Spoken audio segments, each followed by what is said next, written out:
Ladies and gentlemen, Gungans and droids across our beloved empire, we got a madman on the loose, and that's Dash Rendar shooting up the competition in Grand Arena for Star Wars Galaxy of Heroes. You guys seem to enjoy this type of review for the Grand Arena weeks and the domination that took place. What's going on? How's the meta changing? New counters, and of course, how did the King of Trophy take on the competition? The most important thing you need to know is due to the Jedi Master Luke Datacron forcing more Jedi Master Lukes on defense, it's kind of made us have to find more ways to take on Jedi Master Luke Skywalker, and it seems like under our noses this whole time, Dash Rendar is able to beat Jedi Master Luke for pretty much maximum banners and no Datacron needed for Dash as well, and he can beat Master Luke with the Datacron. Holy cow! We're going to show you several instances of those battles here today, ladies and gentlemen, and some of my opponents even using it against my Master Luke. Needless to say, I don't think Master Luke is safe on defense anymore nowadays.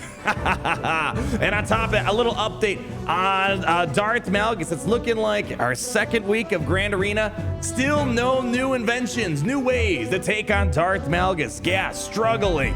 Palpatine, Starkiller struggling. Jedi Knight Revan struggling. We also have Bounty Hunters and CLS also struggling. No non-GL counter, over a 50% win rate right now, which is pretty insane. Malgus is doing great things. But speaking of great things, why don't we summarize the great things that happened before the King of Trophy, God's gift of mobile gaming. And let's start off with our round one against the one and only Judgment. That was a good echo, Gary. Judgment without the D, but makes sense because their D we made short work of it. Don't you dare, Gary, don't you dare take it through. No, that's not what I meant. You sick jerk. Judgment was our first opponent for the second week of Grand Arena, and we had to start off first by putting scores on the board, not knowing what our opponent is doing, but they were waiting in the shadows, hoping to see the final score. But let's just say the final score was really darn good. Starting off our first battle up against Judgment, the most important play, finding ways to take on these galactic legends without needing one of our own. We had Fennec, holy cow, doing amazing work up against Lord Vader. Very solid way of starting off. You should try your best never having to use a galactic legend to beat a galactic legend. Fennec and the Bounty Hunters, man, Scoundrel's doing great things. Can take on Lord Vader, as you know. Darth Malgus, our second week of attempting it, and pretty much we did find one off-meta counter, but in a very select situation. But in this round, we had to use the Supreme Leader Kylo Ren Daka zombie trick.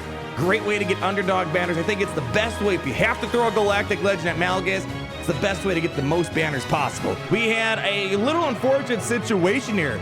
Datacrons, this is one of those situations where things can make things more complicated. Repost on Commander Luke Skywalker, not great up against General Anakin Skywalker, it would seem. And the Datacron for General Anakin Skywalker had way too many stuns. Couldn't take out General Anakin Skywalker, so we were forced as a result to throw Sith Eternal to solo it. Definitely a very painful moment. When you bring CLS on the offensive, you want to just get a nice win. Losing a CLS battle and then bringing in Sith Eternal, not a really great feeling if you ask me. Something I done this past week that I don't normally do, bringing Jedi Master Kenobi on the offensive. Normally I'd put him on defense, but you know what? He beats pretty much everything, even with the subpar team. And I was like, you know what?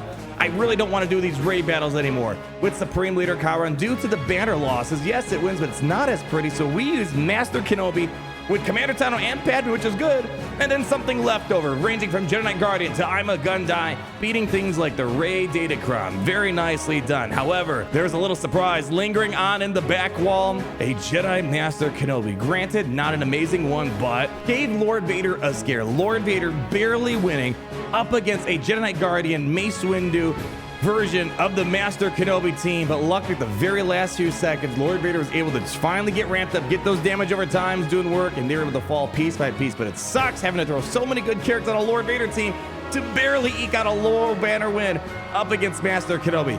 Disgusting. Another fun battle that I really liked. I've been loving Iden Versio since we're seeing a lot of Commander Luke's on defense because of the Datacron. Iden Versio, I love doing double tanks against CLS.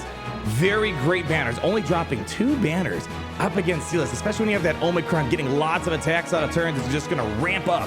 But there's only one ship battle I want to point out from round number 1 up against Judgment, and that's going to be the finalizer versus Exec. And you might be like, oh, what's so special about that? As we noted, right now people are trying to figure out, all right, how do we throw off these off-meta counters to Executor here? One way of doing so is taking Xanadu Blood off the starting lineup, putting in IG 2000 because it's meant to make the first order counter a little bit trickier, but come on, you're talking about the person and the group, the community, the Kyber Club that invented the finalizer counter day one, that reinvented the fleet meta.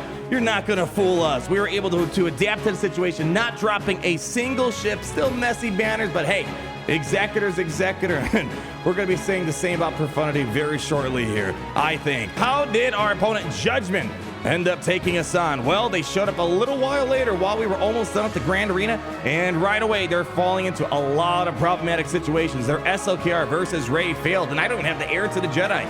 Likely, I'm guessing we had a lot of ultimate charge capabilities, a lot of ultimate situations with our 6% bonus ultimate charge. They probably were not able to get into their own ultimate stance, and Rey was able to unload her heir to the Jedi, knocking him out pretty cleanly here. Taking a look at how our opponent handled our Darth Malgus, they threw Sith Eternal, and this is what I'm saying. I know there's ways to handle it, but I think SLK Daka Zombie is more than enough to get the best banners possible. They threw Sith Eternal, only getting 53 banners because we dismantled the rest of the team there. And here we go. We have one instance of our opponent, not just me doing this. Our opponents are also starting to catch on. Dash Rendar taking on my Master Luke Skywalker for maximum banners, and we did the same exact thing. I'm surprised there hasn't been enough coverage of this stuff here. With Dash Rendar, it's kind of a new cutting edge counter, it's seeming like, for 5v5 Grand Arena, which is pretty nice. But then our opponent ran into some serious problems, and they could not get through my Star Killer Emperor Palpatine lineup. Grievous, even Master Luke filled up against my Star Killer. And then they had a hard time with my Qui-Gon Jinn. So since I'm bringing Master Kenobi in offense, I don't need the full crew. So I've been putting a really great amount of characters onto the Qui-Gon Jinn team, putting General Kenobi and Ahsoka Tano and Ki-Adi-Mundi, making it a more substantial team that's able to throw off Bad Batch. And on top of that, our opponent also dropped the battle up against my TIE Interceptor. So the final score was 1789 for the Kyber Club and a non-full clear for Judgment 1433. A lot of interesting things that threw him off there. It's interesting to see how Darth Malgus, by sucking away Galactic Legend, took a GL that they would have liked to have for that back wall likely. Moving on to round number 2, we have Sauce. You guys know the more wacky letters and symbols you have in your name, the better the player you are. Here, they decided to push me to the maximum. We had to take on not 1, not 2, not 3, not 4, not 5, not even 6. 6.5 Galactic Legends. I mean, to be honest, Malgus, based off the data, is already kind of a Galactic Legend in Grand Arena. So consider it to be 7 Galactic Legends that we had to take on. We only had 4 GLs on the offensive, but guess what? We only needed 3 to beat their 7-ish GLs that they had. First thing that we did, they decided to put Malik with Sith Eternal, which makes it very difficult for Wampa to solo. So what we did is we brought in the Bounty Hunters, able to get rid of Darth Malgus and some extra change, making it cleaner for Wampa. Nice and easy. GL number 1 down, no GL needed. The motto for this Grand Arena is not efficiency, because our opponent had no GLs. Likely they weren't even going to get through my south wall.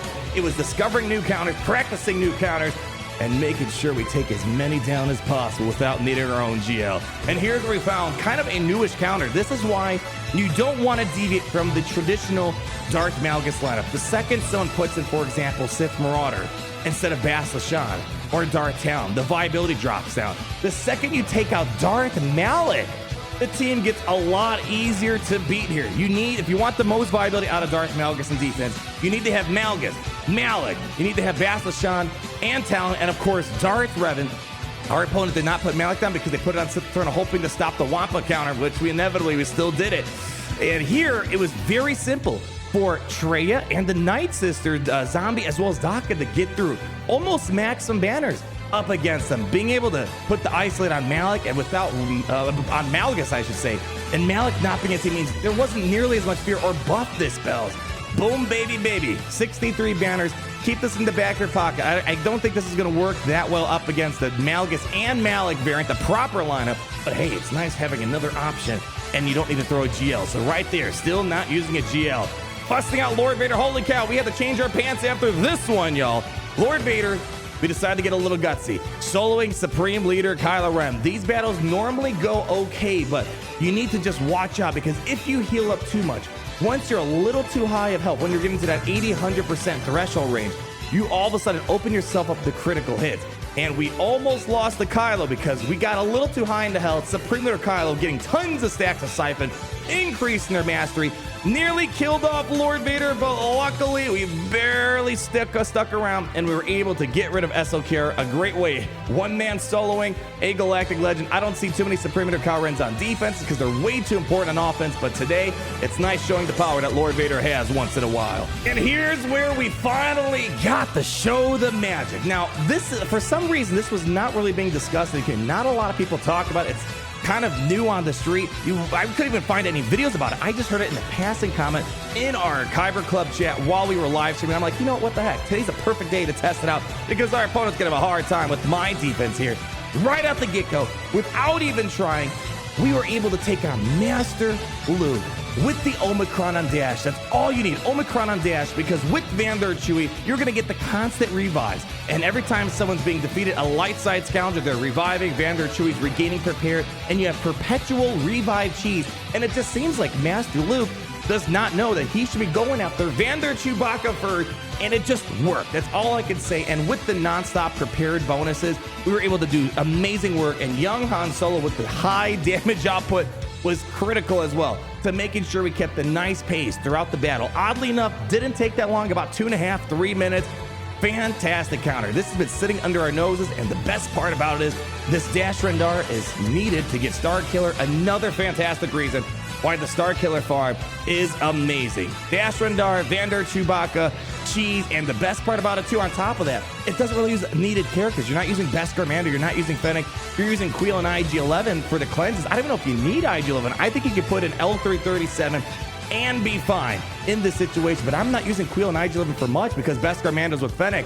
This is amazing. Best Master Luke counter I have ever seen that's not a Galactic Legend in Star Wars Galaxies. I like this more than Grand Inquisitor and Territory Wars. Isn't that crazy?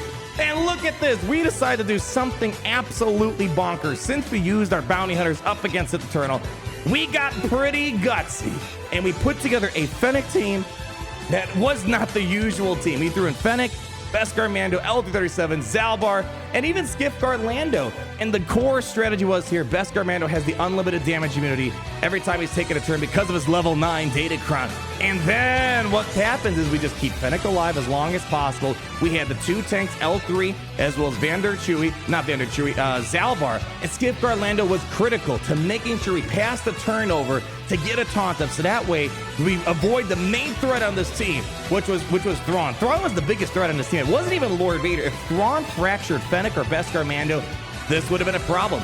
Idealistically, it doesn't get much better than this. We timed out, nearly beating Lord Vader. The animations on Beskar Mando take a little bit too long, but granted, if I had a few more seconds, I think we would have been able to one-shot this, and this is probably the most budgeted way I've ever seen someone nearly take out a Lord Vader. But the cleanup was very easy. Bringing in Veers, bringing in Chirrut, bada bing, bada boom. Nice, clean, easy sweep, and we're moving on here. Now, we made a little slip up. We went up against their Rey, heir to the Jedi, but we kind of put the wrong lineup together. I forgot to put Sith Empire Trooper, or Sith Trooper, and Larry the Sith Trooper accidentally put 2 tanks in. A little scary, but Supreme Leader Kyle Ren still able to get through Rey. Again, this is kind of why I've been trying to stop using SLK versus Rey. It works. It's great for those that don't have Kenobi. It's just not as great of a banner situation, I feel like, here. And then here we go, doing a Kenobi mirror match. Fun little trick here, especially right now. It's only a few more days left. This is the last week of the Season 1 Datacrons for Star Wars Galaxy. It was the Treaties Inquisitorius. We have the stun Datacron on Master Kenobi as well as our opponent. What we did is we didn't use the Force Sleep right away on Tano to get the insta-kill. We reduced cooldowns, and what we did is we took advantage of the Datacron, constantly stunning their own Commander Tano on the other side of the field, and we tried to stall it out until we got Master Kenobi to 50% alter charge, hit the alter charge, and then we did the Force Sleep onto the opposing Commander Tano, and it was easy as heck. From there on out, very nice battle with Clone Wars Chewie and Jedi Knight Guardian, with Jedi Master Kenobi taking on the charge there. Last few battles were very simple. Sith Eternal versus Mon Mothma. We should have just sold it, but we were running out of time. We had to get to the free-to-play. We used Maul up against Dash Rendar. And then, I like this a lot. This is my really first time using Radis on offense with the Rogue One Squadron. Normally I put Radis on defense, but I figured, you know what, we're going to bring it on offense this time around. It was a very solid counter, probably one of the better counters up against Iden Versio, able to get that day stopping the Terminator on the Imperial Troopers, really only losing 1 banner Not bad whatsoever. So we did not do ships that round because we were a little bit short on time, but hey, this score would have been absolutely beautiful. Taking on nearly 7 Galactic Legends, 6.5 to be exact. We had a score of 1359. How did our opponent handle it? Well, our opponent started off by going after gas with their own CLS, and then they used Star Killer up against my Jedi Luke. Unfortunately, records do not show this, but they lost the battle completely up against Darth Malgus, and they called it quits. So Darth Malgus, I don't think it was the winning deciding factor. They had a lot more in front of them that they had to deal with, but man, doing some solid work. You kind of needed GL, it seems like, to beat Darth Malgus as of now. And then finally, round number 3, Eliza! We started the battle right away here, using Dash Rendar versus Master Luke, but the caveat is this time, we didn't even put a Datacron on. The first time we tried out, we did the 25% Terminator Datacron, and we showed it's not even needed to beat Master Luke. And this is why this is a huge deal, because this is going to be a counter that's going to be staple in Grand Arena, despite whatever season Datacrons are, unless there's just something nuts for a future Jedi Datacron that maybe stops revives, potentially. Otherwise, this is going to be a staple counter, quickly dismantling a Jedi Master Luke. Again, the similar lineup, but again, if you can't afford Queel IG-11, you want to use them with Beskar Mando or some other Scandroid team perhaps, you might be able to get away with L337, but here Vandar Chewie and the Omicron on Dash is necessary to get the non-stop revive on Vandar Chewie using young Han Solo. And I mean, I didn't even have great mods in him. I didn't realize it was going to work out that well. And we got a 65 banners as a result here. Really, the only weakness I see this could be going wrong is if for some reason Master Luke starts going after Vandar Chewie. Once you kill off Vandar Chewie, the revives are gone at that point. Otherwise, it seems like it's not really a thing to be concerned about. Darth Malgus, again, we had to throw a Galactic Legend. It had the full normal lineup with Malik, Darth Revan, Bastion, and Darth Talon. Bounty Hunters don't seem to be doing a great job right now. Imperial Troopers, Gas, CLS, they're not very solid counters, so sticking to our SOKR Daka Zombie. This one felt a little close. We almost lost our Daka completely, but nonetheless, we survived, lost some Protect, but we still got 64 banners as a result. We had a Jedi Anakin Skywalker to deal with, and we just thought we'd be a little funny here and throw Wampa. There was no stun Datacron on this Jedi Anakin Skywalker, but he had crazy amounts of damage. Did all right, got gas knocked down. Took out Fives accidentally by getting the sacrifice, took out Captain Rex. However, Gas finally got up, and he literally blew away Wampa within 2 hits. That increased damage, 100% extra damage, is a little nuts on Skywalker. Almost reminds you of the great nerf of 2021 damage that Jedi Anakin Skywalker used to have. Coming back in, we did a cleanup, well, semi-cleanup, I should say, with Hux. Using Hux in our leftover First Order, since we already used SOKR on Darth Malgus, managed to get rid of the Echo as well as the ARC Trooper. However, again, Jedi Anakin Skywalker had absurd amounts of damage, and all the buffs in the First Order team were kind of making his damage even more absurd. So nonetheless, it was a little disgusting, but we did take in our leftover Night Sisters and Dooku and got a max banner cleanup as a result on Skywalker. But hey, we're not done just yet. And this is what I'm trying to say. We used Master Kenobi up against Rey with Jedi Knight Guardian and Clone Wars Chewbacca, and primarily relying on Kenobi as well as Tano for doing most of the heavy lifting up against Rey. It got a little scary there for a second. There's not as much damage when you have 2 tanks kind of holding us back here, but nonetheless, essentially, it was a team of 3 going up against a team of 5, able to get through Rey. Took a moment and check this out. Holy cow. Every single time we're targeting Commander Tano with Jedi Master Kenobi's assist, she's just ramping up her stats, and she did 1.4 million damage. Woo! Now that's a lot of damage right there, y'all. Boy, Jedi training Rey, whew, I don't know if she wants to train anymore after that. She wants whatever Tano's been doing on the side here. Rest of the Grand Arena was pretty straightforward. Bad Batch up against Qui-Gon, maximum banners. Traya up against Grand Inquisitor. Grand Inquisitor has not been making a huge impact, as we've been seeing. Even with the Datacron, it feels like it's not doing a whole lot. Although moving forward, I think I might stop using Sith Empire Trooper with Traya, mainly because I feel like I'm always losing him, and just it's unnecessary drop banners when going up against Grand Inquisitor. You probably could definitely underdog it. We used Aura Singh Bounty Hunters up against General Hux and their First Order TIE Pod Omicron.